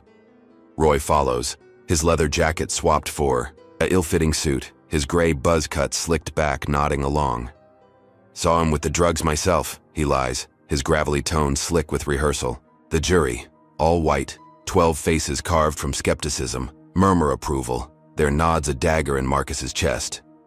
What's the truth worth when the deck's stacked from the start? Ted's video plays on a courtroom screen, Marcus crumpling. Under Roy's pipe, blood spraying, Amara's screams piercing the audio, a distorted loop that sways the jury further. Carla leaps up, her slate gray suit sharp as her voice, presenting the planted baggies airport CCTV, Roy's hand slipping it into the duffel clear as day. "This is the frame-up," she snaps, her pen jabbing the air. "Orchestrated by Cole and her accomplice." The footage flickers, undeniable, Roy's face caught in grainy detail, but Judge Grayson, a paunchy white man with a drawl and a good old boy smirk, bangs his gavel, his jowls shaking. "Suppressed," he declares, his voice a lazy drawl, leaning back in his chair. "Irrelevant to the possession charge, counselor. Move on." Carla's jaw drops, her eyes blazing, but Marcus's calm cracks, his fist clenching under the table. "This ain't your courtroom, son," Grayson adds, his smirk widening, a wink to the jury that seals the bias tight. Can a man fight when the judge holds the noose? Lena slips out during a recess, her navy blouse damp with sweat, and digs into Grayson's past, her phone a lifeline to Tariq. "Check him," she whispers, her voice urgent, pacing the courthouse hall. Tariq's reply pings back fast. Grayson's ex-partner at Roy's precinct, golf buddies, hush money rumors, deep ties. Lena's breath catches, her fingers trembling as she forwards it to Carla, the system's rot laid bare. She storms back in, her eyes locking with Marcus's, a silent signal of the war shifting gears. Carla adjusts her strategy, hammering Patricia's history, 3 racial complaints surfacing like ghosts. But Grayson stifles every blow, his gavel a hammer-crushing truth. The jury deliberates, their whispers a buzz behind closed doors, and Marcus sits, his bandage itching, his empire teetering as Sky High's stock plummets 10 points, a freefall fueled by whispers of his guilt. The verdict lands like a thunderclap. Guilty, 5 years for possession. Marcus rises, his black suit a shroud, his split lip twitching as bailiffs cuff him again, the metal biting his raw wrists. Lena bolts up, her navy blouse fluttering, her scream swallowed by the courtroom's roar. "This is a lie." The gallery erupts, reporters scribbling, protesters outside howling as news vans swarm. Patricia smirks from the witness stand, her ponytail bobbing, her cheap blazer a badge of triumph, thinking she's won the war. Roy adjusts his tie, his gravelly chuckle low, while Ted slinks out, his gold chain glinting, already plotting the next smear. Marcus locks eyes with Lena, his deep voice cutting through. "Keep fighting." Before the bailiffs drag him away, his boots echoing on the stone floor. How does a family hold on when justice turns its back? Lena collapses into a courtroom bench, her hands shaking, her navy blouse clinging to her skin, but her resolve hardens, a steel core forged in fury. She dials Tariq, her voice a blade. "Expose Grayson now." Tariq leaks the judge's ties. To Roy to the press, a bombshell hitting X within hours. Corrupt judge rigged grant trial. Protests explode nationwide, Times Square to LAX. Chants of free Marcus, shaking the streets. Tires burning as sky-high offices face Molotov cocktails, glass shattering in the night. The hashtag, My System Failed trends, a tidal wave of rage. While Lena gathers Marcus's team, Leon and Carla at her side, their war room a hotel suite buzzing with plans. Sky High's stock craters, down 15 points. A death spiral Harold Vance can't stop. His squint, a permanent wince. Patricia vanishes. The termination email a noose she slips, cashing Harold's secret payout. A 6-figure hush deal wired to an offshore account. She meets Roy and Ted in a Vegas motel, neon flickering through cracked blinds, her blonde ponytail loose, her blazer swapped for a hoodie, her pale blue eyes glinting with greed. "Extort Sky High next," she says, her voice a hiss, slamming, a tequila shot. "They're weak, we squeeze." Roy nods, his leather jacket back cracking his knuckles, while Ted grins, his stained polo reeking. Bots already primed for the next lie. They think Marcus's conviction's their checkmate, his empire a carcass to pick clean. But Lena's leak's a wildfire, Grayson's name poison, and the feds stir, sniffing Roy's trail. Marcus lands in a Rikers cell, a concrete tomb stinking, of rust and despair, his black suit traded for an orange jumpsuit, his bandage gone, the gash on his head scabbing over. A guard, a beefy white guy with a shaved head, smirks. "Big shot now, huh?" and slams a baton into Marcus's gut, the blow doubling him over, blood trickling from his reopened lip. He gasps, collapsing to the cot, his wrists raw, but his eyes blaze, unbroken. "You'll see," he mutters, his deep voice a vow through gritted teeth. Racial hatred dogging him even here. Lena's leak spreads, the press hounding Grayson, the jury's bias cracking open but the systems turned. A machine grinding Marcus down, his empire trembling as Sky High teeters on collapse. Yo, this is insane. Comment number 1 if you think Grayson's corruption proves the system's rotten. Hit like if you're screaming for Marcus to smash this trap, and subscribe to see this fight rip wide open. Should Patricia's crew keep pushing their luck, or are they blind to the storm Lena's brewing? Can a man rise when the jail bars clang shut? Stay locked in, because this reckoning's about to turn everything you thought you knew upside down. The federal courthouse in Manhattan trembles with the aftershocks of Marcus Grant's conviction, the air thick with the stench of betrayal as bailiffs drag him away, his orange jumpsuit a stark blaze against the gray stone. His wrists chafe, under the cuffs, his split lip bleeding anew from the guard's baton, his broad frame unyielding despite the weight of 5 years slamming down. Lena collapses onto a wooden bench, her navy blouse soaked with sweat, her hands trembling as she clutches the edge, her brown eyes wide with shock. Amara's cries echo from the sitter's arms outside, a piercing wail that cuts through the courtroom's roar, her small body racked with sobs, Mr. Snap's dangling limp. Lena's scream, swallowed by the chaos, hangs in her throat, a silent vow as Marcus disappears behind a steel door, his deep voice echoing, "Keep fighting," a lifeline she clings to with every fiber. Patricia Cole steps onto the courthouse steps, her cheap blazer traded back for a wrinkled hoodie, her blonde ponytail swinging as she smirks at the cameras, her pale blue eyes glinting with triumph. Reporters swarm, mics thrusting forward, and she laughs a shrill, jagged sound. "Justice served," she declares, her voice dripping with venom, her posture puffed like a victor claiming spoils. The crowd jeers, protesters hurling insults, but she basks in it, her termination a badge she wears with pride, her payout from Harold Vance a secret cushion. Roy slinks beside her, his leather jacket creaking, his gray buzz cut catching the sun, his gravelly chuckle low as he nods to Ted lurking in the shadows. Ted adjusts his gold chain, his stained polo reeking of victory, and grins. "Next move's ours," his words a promise of more chaos. They slip into a waiting car, peeling off to Vegas, their motel hideout a neon-lit fortress for their next scheme. Lena rises from the bench, her navy blouse clinging to her skin, and dials Tariq, her voice a blade through tears. "Expose Grayson. Flood it now," she says, her tone unyielding, her braided bun a crown of defiance. Tariq acts fast, leaking Grayson's ties to Roy to every major outlet, a digital deluge hitting X and news feeds within hours. Corrupt, judge-rigged billionaire's trial.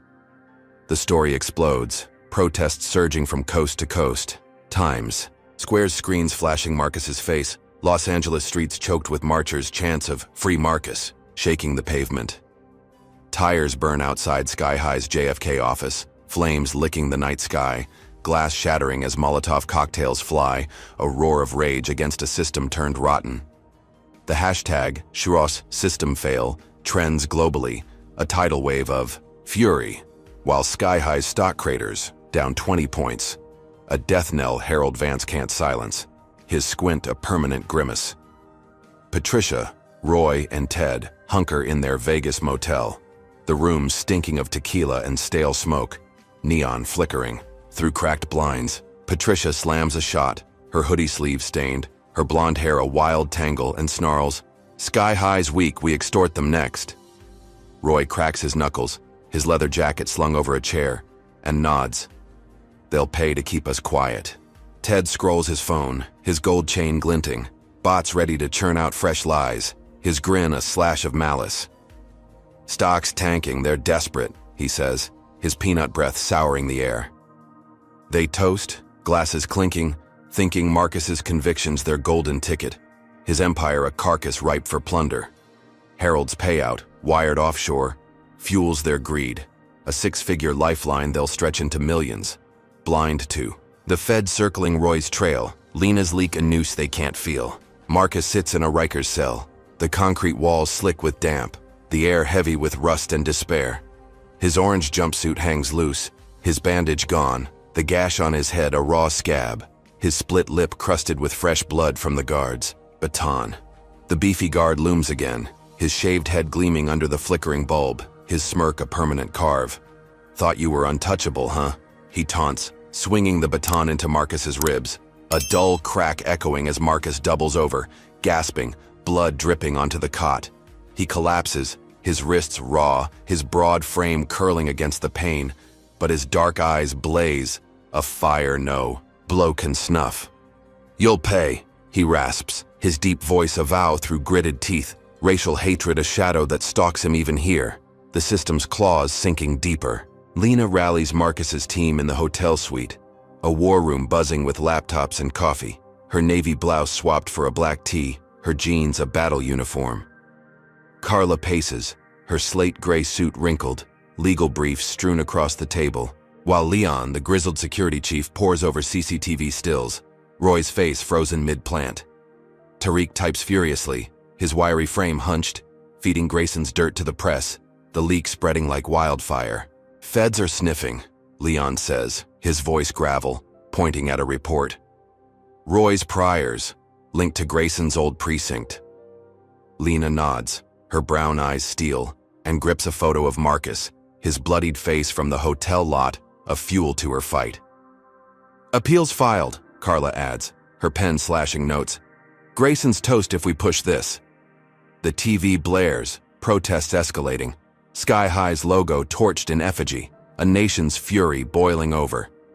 Patricia's crew plots in Vegas, their motel a den of schemes, tequila bottles littering the floor. "We hit Sky High with blackmail," Patricia says, her voice slurred but sharp, her hoodie hood shadowing her wild eyes.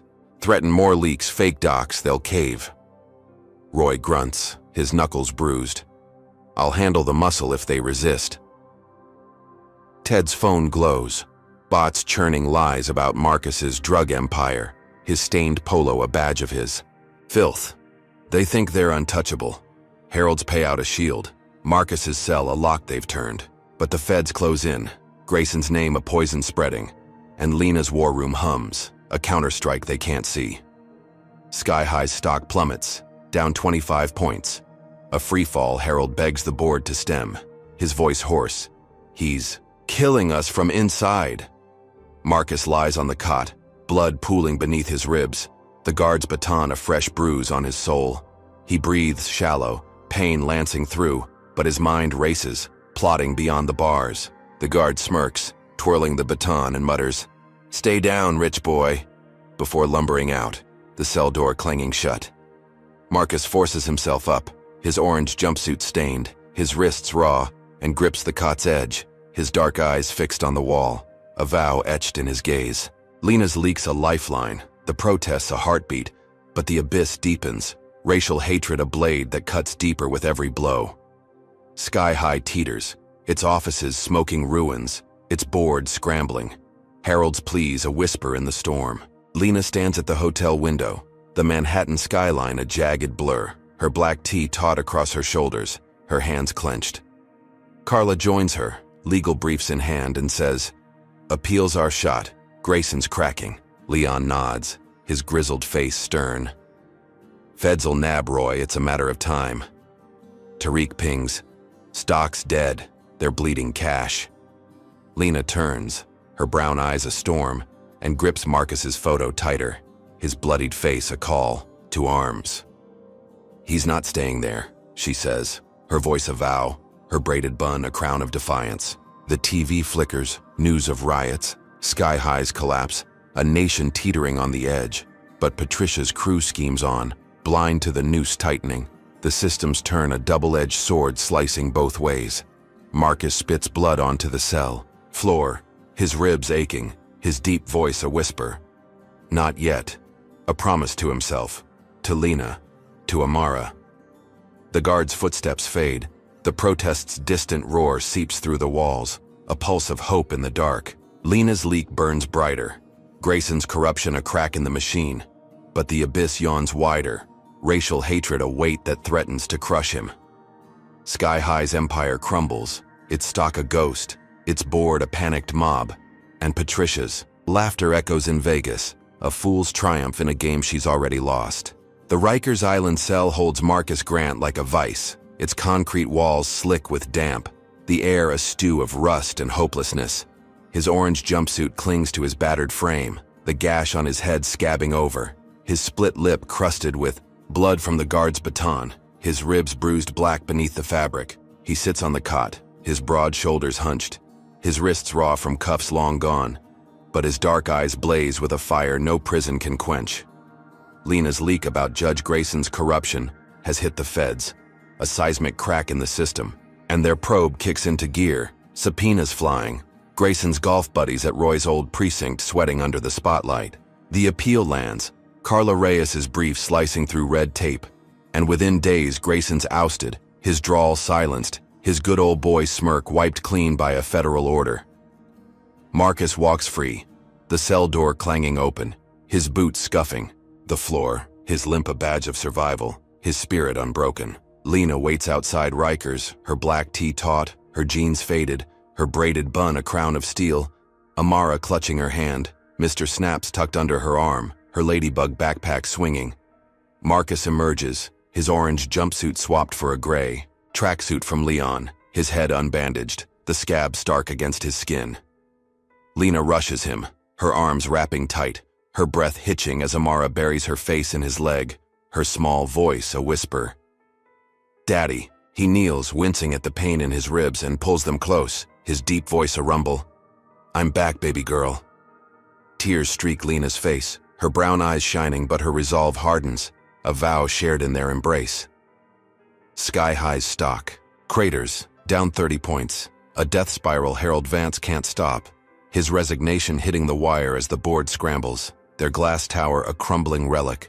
Patricia Cole hides in a Vegas motel, the neon buzz a faint hum through cracked blinds, her blonde hair a greasy tangle, her hoodie stained with tequila and sweat, her pale blue eyes darting as news of Marcus's release flickers on a cheap TV. "No!" she breathes, her voice a ragged hiss, slamming a shot glass down, the crack echoing in the dim room.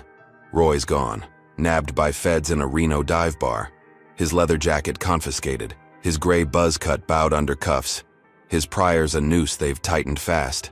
She dials his burner, static mocking her, and hurls the phone, plastic shattering, against the wall. Ted's vanished, his gold chain a ghost, his bots silent, leaving her alone, her empire of lies crumbling. She grabs her laptop, her fingers trembling, and hires a hitman from a dark web ad, a shadowy figure named Vic, promising death for $50,000 wired from Harold's payout. "Kill Marcus Grant," she types, her breath ragged. "Make it quick." The hit goes down at a Brooklyn rally, a sea of protesters chanting "Free Marcus" under a gray sky, signs bobbing. "System failed," in jagged red paint. Marcus stands on a makeshift stage, his gray tracksuit loose, his limp slight but his voice booming. "This ends now!" Lena's beside him, her black tee a banner. Amara safe with Leon backstage, her doodle pad clutched tight. Vic, a wiry man in a black cap, slips through the crowd, his pistol a cold weight under his jacket, his eyes locked on Marcus. He fires, a muffled crack lost in the chance, but Lena spots the glint, her instincts razor sharp, and dives, shoving Marcus aside. The bullet rips through her shoulder, blood blooming across her tee, and she collapses in Marcus's arms, her gasp a wet choke, her brown eyes wide with shock. Amara screams from backstage, a piercing wail, as Marcus cradles Lena, his hands slick with her blood, his deep voice roaring, "No!" The crowd erupts, chaos swallowing the rally, fists flying, signs swinging as protesters turn on Vic, his black cap torn away, his pistol kicked into the gutter. Leon charges through, his grizzled frame a bulldozer, and tackles Vic, pinning him as cops swarm, cuffs snapping tight. Marcus kneels, Lena's blood soaking his tracksuit, his split lip trembling. "Stay with me," he pleads, his voice breaking, her pulse faint under his fingers. Paramedics rush in, stretchers clattering, and haul her away, her black tee a crimson ruin, her braided bun unraveling as they load her into an ambulance, sirens wailing. Amara sobs in Leon's arms, her doodle pad forgotten, Mr. Snaps clutched tight, her small world shattering. Crowds riot, Sky-high planes torched at JFK, flames licking the night sky, a rebellion rising from Lena's blood. Patricia watches from Vegas, the motel TV looping rally footage. Lena's fall a grainy blur, her tequila shot frozen mid-air, her pale blue eyes wide with glee. "Got him," she mutters, her voice slurred, her hoodie sleeve stained, thinking, Lena's hit seals Marcus's doom. But feds raid her room, doors splintering, guns drawn, her laptop open to Vic's chat, her $50,000 wire a glowing confession. "Patricia Cole, you're under arrest," a burly agent barks, cuffs biting her wrists, her blonde hair wild as they drag her out, her screams a shrill echo in the neon night. Roy's flipped, his plea deal spilling her plans. The hit a nail in her coffin she didn't see coming. Marcus rides with Lena to the hospital, his gray tracksuit drenched, his hands gripping hers, her blood sticky between his fingers, his dark eyes locked on her pale face. "You're not leaving me," he says, his deep voice a lifeline, her shallow breaths a fragile thread. Doctors swarm, wheeling her into surgery, her shoulder a mess of torn flesh, her black tee cut away, her braided bun loose on the gurney. Marcus stands in the hall, his limp pronounced, his split lip quivering. Amara clinging to his leg, her small hands trembling. Mr. snaps, a damp comfort. Sky High's collapse accelerates. Stock at 10 points, a ghost of its former self. Heralds, resignation a footnote, the board begging mercy Marcus won't give. Leon storms in, his grizzled face grim. Vic's singing, tied to Patricia. Feds have her. Tariq pings, stock's dead, they're bankrupt. Protests won't stop. Carla follows, her slate gray suit rumpled. Appeals solid. Grayson's, out, we've got leverage. Marcus nods, his dark eyes steel, blood crusted on his hands. Lena's life hanging by a thread. The hospital hums, a sterile fortress, while outside riots rage, Sky High's empire ash. Patricia's arrest a spark in the rebellion.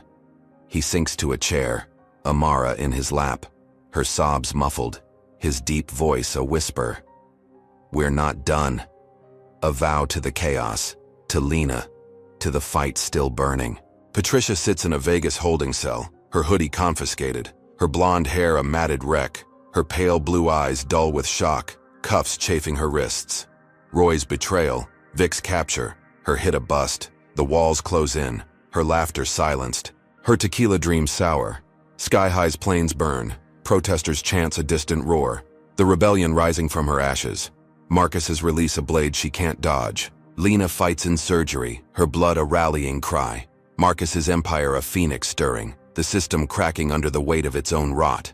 Marcus grips Amara tighter, her small frame a tether, his gray tracksuit stiff with Lena's blood, his split lip a scar of survival. Doctors rush past, their scrubs a blur, her fate a coin toss he can't call. Leon stands guard, his grizzled frame a wall, while Carla plots. Her brief's a weapon, Tariq's updates a lifeline. Sky High's collapse echoes, a titan felled, the rebellion a tide Marcus rides. Patricia's fall a step, not the end.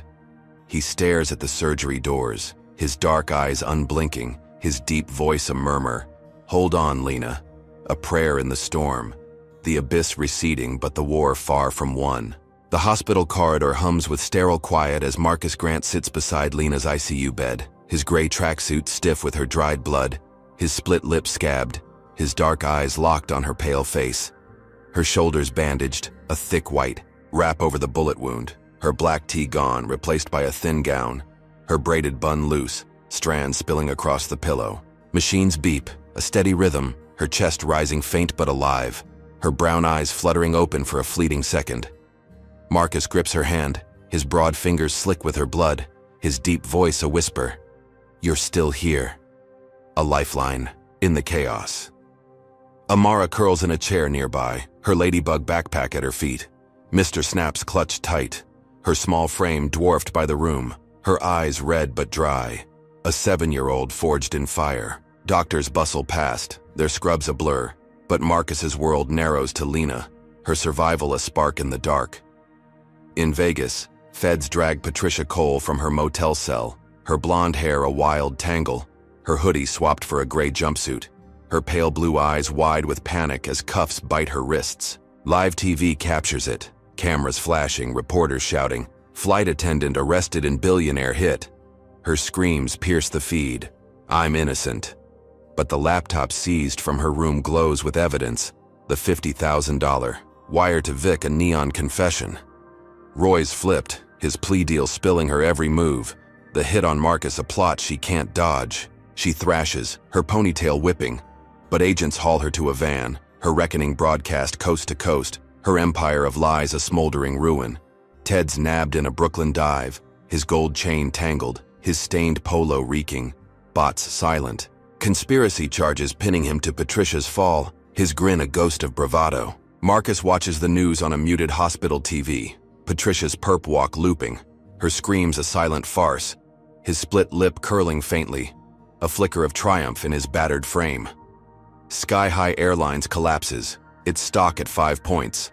A carcass, bleeding cash, and Marcus sells his shares, a billion-dollar move that bankrupts it overnight. The glass tower in Manhattan a hollow shell. Protesters cheer outside, their chants a roar. Sky High's dead, in bold black spray paint across its doors. Flames licking the last planes at JFK, a funeral pyre for a rotting titan. Harold Vance vanishes, his resignation a footnote, his squint lost to obscurity, the board scrambling for scraps as the empire crumbles, ash in Marcus's wake. Lena stirs, her breath shallow, her brown eyes cracking open, meeting Marcus's gaze, a faint squeeze of his hand sparking hope. "We beat them," he says, his deep voice steady, blood crusted on his knuckles, his gray tracksuit a testament to their war. She nods, a ghost of a smile, her voice a rasp. Almost. Her strength a thread pulling her back. Amara climbs. Onto the bed, her small hands gentle, Mr. Snaps pressed to Lena's arm, her doodle pad forgotten, her trust a balm in the sterile air. Doctors hover, their charts a blur, but Lena's waking shifts the room, a family unbroken, their fight a flame that won't die. Marcus brushes her loose braids, his touch tender, his dark eyes softening, the abyss receding with every beep of her pulse. Patricia's trial flashes on TV, a Vegas courtroom packed, her gray jumpsuit a shroud, her blonde hair limp, her pale blue eyes dull as prosecutors pile evidence. Roy's testimony a sledgehammer, Vic's confession a nail. She sobs, her voice cracking. "I didn't mean it." But the jury's stone-faced, all 12 staring through her lies, her hit a death sentence she can't outrun. Marcus watches from the hospital, his gray tracksuit swapped for a fresh black sweatshirt, his limp easing, his split lip a scar of survival. The sentence lands, life without parole, and Patricia collapses, her wails a hollow echo, her ponytail a tattered flag. Justice a blade she forged herself. Ted's hit with 10 years, his gold chain confiscated, his bots a memory. Grayson indicted, his drawl silenced, the system's rot peeled back layer by layer. Sky High's end ripples, news ticker flashing. Airline bankrupt, Grant sells out. A final blow Marcus delivers with cold precision, his billion-dollar exit a guillotine drop. Protesters dance in the streets, Brooklyn to LA, their signs now victory, in bold red strokes, tires burning in celebration, not rage. Marcus sits by Lena, her hand warmer, her brown eyes brighter, her voice a whisper. "We did it." He nods, his deep voice a rumble. Not all of it. His gaze shifting to the TV, a leaked memo flickering. Sky High's board knew of Patricia's bias, years of complaints buried, a deeper villain unmasked. "They're next," he says, his split lip twitching, blood gone but the fight alive, his empire a phoenix stirring from ash. Lena's recovery creeps, her shoulder stitched, her black tee a memory, her gown a fragile shield, but her spirit surges, her brown eyes locking with Marcus's, a shared vow in their grip. Amara doodles again, a plane in gold and black. Her small hands steady, Mr. Snaps a silent guard, her trust a bridge over the chaos. Leon storms in, his grizzled face grim. Boards hiding, memos legit, feds are digging. Carla follows, her slate gray suit crisp. "We've got 'em. Civil suits ready, billions more." Tariq pings. Stocks 0. They're done. Phoenix Air's rising. Marcus nods. His dark eyes steel. The reckoning a wave he rides. Patricia's fall a step. The board's betrayal a war unfinished. In Vegas, Patricia rots in a cell. Her gray jumpsuit a tomb. Her blonde hair a matted wreck.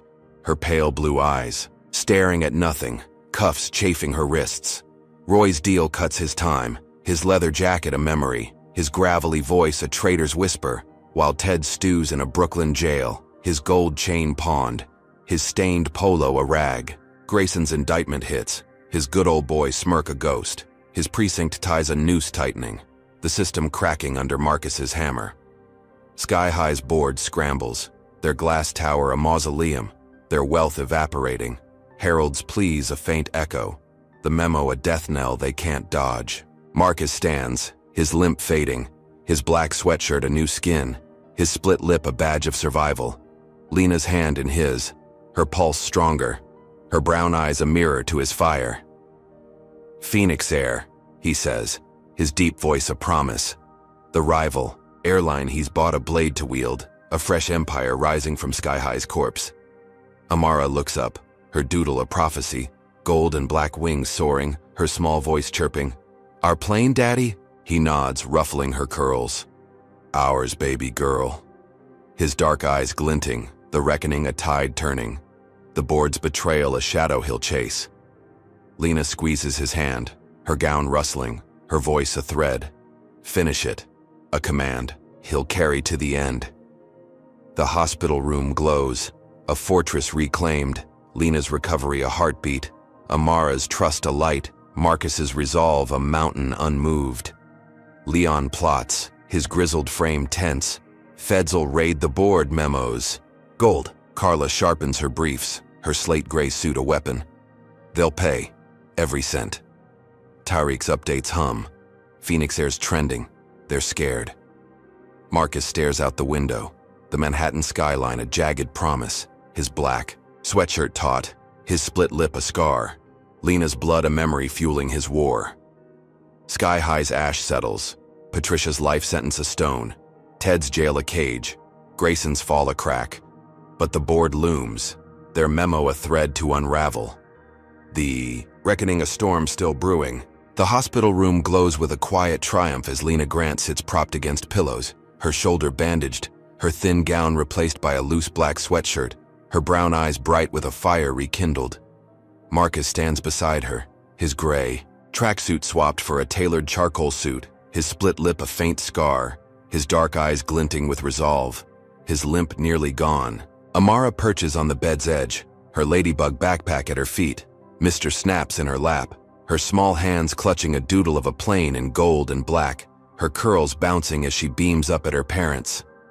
Doctors have cleared Lena, her recovery, a miracle stitched from grit. Her braided bun retightened, a crown of survival. Marcus grips her hand, his broad fingers steady, his deep voice a rumble. We're finishing this. A vow sealed in their shared scars. The ICU a memory fading. Behind them, he schedules a global press conference, broadcast from a sleek Brooklyn studio, the skyline a jagged backdrop through floor-to-ceiling glass. Reporters pack the room, cameras rolling, mics bristling, the air electric with anticipation. Marcus steps to the podium, Lena at his side, her black sweatshirt a quiet banner, Amara beside her, her doodle pad tucked under her arm, a family forged in battle. Sky High's board knew, Marcus says, his voice booming, steady as stone, holding up the leaked memo, its text stark on the screen behind him. They buried Patricia Cole's bias, 3 complaints ignored, years of rot they hid. He tosses files to the press, names circled, dates underlined, a wiry reporter snatching them with a gasp, pages fluttering as the room erupts, questions flying, X igniting with Wasashimer's sky-high betrayal trending in seconds. Feds move fast, raiding private, jets mid-flight, cuffing board members in tailored suits, their pleas drowned by jet engines as cameras catch every flinch. Harold Vance's successor, a slick exec named Roger Tate, begs mercy from a Gulfstream window, his tie askew, his squint a pale echo of Harold's, but agents haul him out, his cuffs glinting in the sun. 5 others fall, their wealth a ghost, their glass tower a mausoleum, the memo a noose they can't slip. Marcus watches from the studio, his charcoal suit crisp, his split lip a badge, naming names with cold precision. Roger Tate, Ellen Pierce, they greenlit this hell. His deep voice a blade, Lena's nod a silent hammer, Amara's trust a light in the storm. Sky High's ash settles, its bankruptcy a footnote, the board's arrest a thunderclap ending their reign. Marcus pivots, his dark eyes blazing, and reveals his masterstroke. I've bought Phoenix Air, Sky High's rival, with their own corpse. The screen shifts, a sleek jet in gold and black taxiing at JFK, its wings a phoenix rising, his family's new empire born from the wreckage. We run it now, he says, Lena stepping forward, her black sweatshirt bold, her voice a thread of steel, no bias, no lies, just flight. Amara beams, her doodle a prophecy fulfilled, her small voice chirping, "Our plane," as the crowd cheers, reporters scribbling, the world watching a titan reborn. Phoenix Air trends, its stock, soaring, a $1 billion leap overnight. Marcus's genius a tide turning decades of pain into gold. The Grants a dynasty unbowed. Patricia Cole rots in a Vegas prison, her gray jumpsuit a shroud, her blonde hair a matted wreck, her pale blue eyes staring at bars, life without parole, a stone crushing her screams. Her trial replays on a cell block TV, her sobs a ghost, Roy's testimony a nail, Vic's confession a chain, her hit on Lena a death she can't outrun.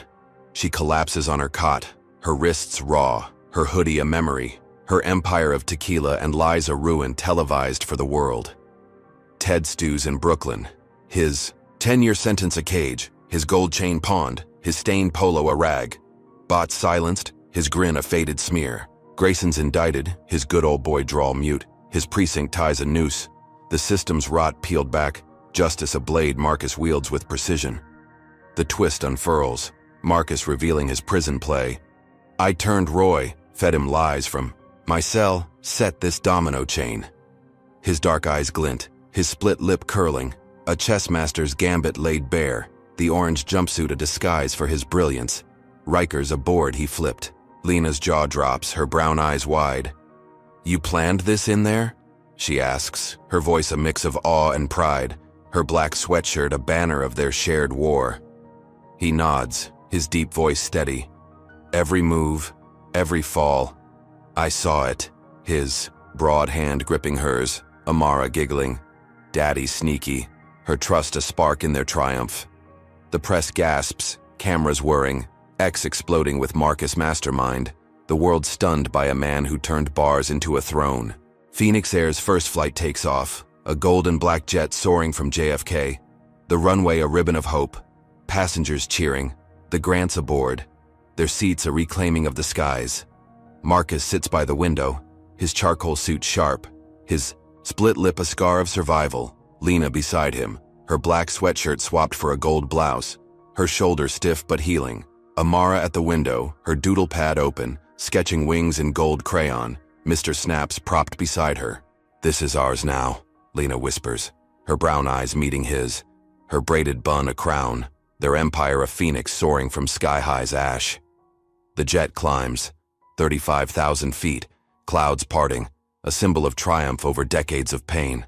Racial scars a shadow they've outflown, the board's arrested remnants beg from cells. Roger Tate's pleas a whimper, Ellen Pierce's wealth a ghost, their jets grounded, their power dust. Sky High's logo fades, its planes scrapped, its glass tower a relic, the memo they're undoing. Marcus's hammer a final blow, Patricia's life sentence locks, her gray jumpsuit a tomb, her blonde hair a wreck, her pale blue eyes dull, her screams a memory. Ted's jail a footnote, Grayson's fall a crack sealed shut. Phoenix Air rises, its stock a rocket, its jets a fleet, Marcus's $1 billion flip a lesson carved in gold. Lena's grit a pillar, Amara's trust a future untainted. Marcus leans back, his charcoal suit creasing, his dark eyes scanning the sky, his split lip a faint line. Lena's hand in his, her gold blouse a quiet victory, Amara's doodle a map of their rise. We did it, he says. His deep voice, rumble, blood gone, scars a story, their family a fortress unbreached. Lena nods, her brown eyes soft. For us, for everyone. Her voice a vow, her shoulder aching but strong. Their flight a reclaiming of dignity stolen too long. Amara presses her nose to the glass. Look, Daddy, we're flying. Her small voice a bell, her gold plane a prophecy, their empire a beacon in the clouds. Leon texts from the ground. Board's done, Feds own 'em, Phoenix Air's king. Carla follows. Civil suits billions, they're broke. Her slate gray suit a memory of War I. Tariq pings. Stocks gold, world's watching. His wiry genius a spark in their rise. Marcus pockets his phone, his broad frame relaxed, his dark eyes glinting, the jet a throne he's claimed. Lena's touch a tether, Amara's joy a crown. Sky High's ash drifts, Patricia's cell a tomb, Ted's cage a whisper, Grayson's noose a knot, the board's fall a reckoning, the memo a ghost they've slain. The jet soars, gold and black wings cutting the sky, passengers silent, awed. The Grants a vision of triumph, their scars a map of battles won, racial hatred a shadow they've burned away. Marcus looks at Lena, her gold blouse glowing, her brown eyes a mirror. This is just the start, he says, his deep voice a promise, her nod a pact. Amara's giggle a future unfolding. Phoenix Air flies, a billion-dollar phoenix, its runway, a scar healed, its skies a canvas of justice. The Grants a dynasty rising from decades of pain. Their flight a stunning reversal, a victory carved in gold and black. Flight attendant kicks black billionaire family off plane, finds out they own the airline. Delivers a gut-punching tale of resilience against systemic racism. Marcus, Lena, and Amara Grant's journey teaches us that prejudice can strike anywhere, even 35,000 feet in the air, but it's the fight back that defines victory. The first lesson, never judge worth by appearance. Patricia Cole's snap decision sparked a war she couldn't win, proving bias blinds more than it reveals. Second, power isn't just wealth or status. It's the courage to stand tall when the system tries to crush you. Marcus turned a prison cell into a chessboard, flipping Roy to topple his enemies, showing strategy trumps brute force. Third, unity fuels triumph. Lena's grit and Amara's trust held their family steady, a reminder that love outlasts hate. Finally, accountability matters. Sky High's board hid Patricia's dirt, but truth clawed free, sinking their empire, and birthing Phoenix Air from its ashes. This isn't just a story, it's a mirror to our world, where racial scars run deep, but justice can soar higher.